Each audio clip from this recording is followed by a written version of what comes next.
Assalamualaikum warahmatullahi wabarakatuh. Perkenalkan, nama saya Muhammad Aurik Ilham Wicaksono dengan NRP 50022111024 dari Departemen Matematika Institut Teknologi 10 November Surabaya. Di video ini, saya akan menjelaskan mengenai himbauan untuk larangan atau pencegahan tindak pidana korupsi di Indonesia sebagai seorang mahasiswa.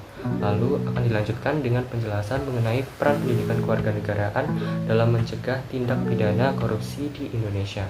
Namun sebelum itu, saya akan memberi penjelasan singkat mengenai apa itu tindak pidana korupsi.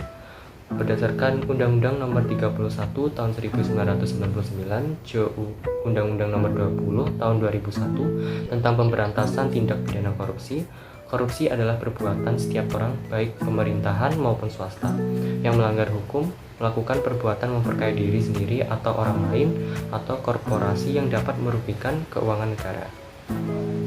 Jadi, tindakan korupsi ini tidak hanya dapat dilakukan oleh pemerintah saja, melainkan orang-orang atau masyarakat juga ada kemungkinan untuk melakukannya. Lalu, apa saja kerugian yang ditimbulkan dari adanya korupsi ini? Yang pertama yaitu rusaknya sistem tatanan masyarakat. Kedua, penderitaan sebagian besar masyarakat di sektor ekonomi, administrasi, politik maupun hukum. Yang ketiga, menimbulkan sikap frustasi, ketidakpercayaan, apatis terhadap pemerintah. Banyak sekali kerugian yang diakibatkan oleh korupsi ini. Untuk itu, kita tidak boleh hanya diam saja. Kita perlu melakukan perlawanan atau perubahan agar kasus-kasus korupsi di Indonesia dapat semakin berkurang. Salah satunya dengan melakukan pencegahan. Selanjutnya, kita masuk ke topik pertama. Seperti yang kita tahu, mahasiswa memiliki beberapa peran, yaitu seperti agent of change, guardian of value, iron stock, moral force, dan social control. Oleh karena itu, mahasiswa memiliki peran yang sangat penting dalam masyarakat.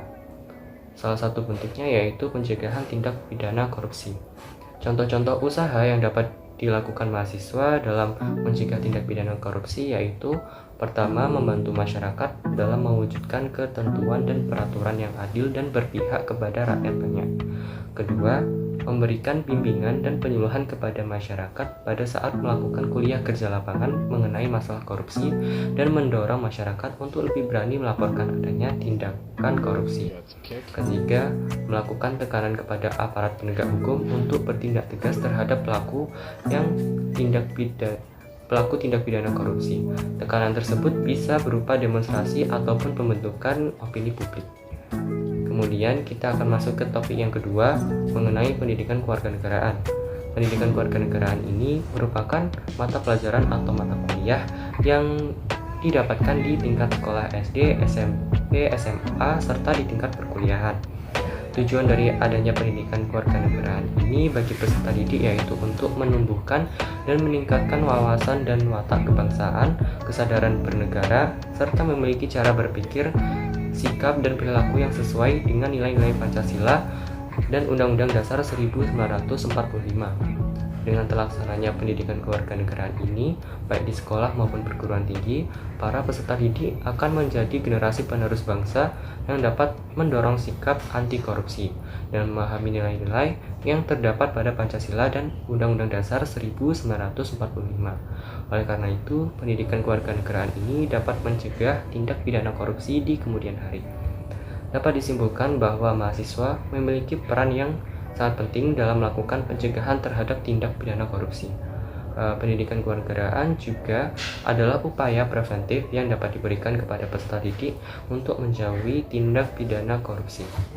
Harapannya di masa depan Indonesia memiliki generasi pemimpin yang lebih baik lagi dan terhindar dari tindak pidana korupsi sehingga tatanan kehidupan masyarakat dapat berjalan dengan baik.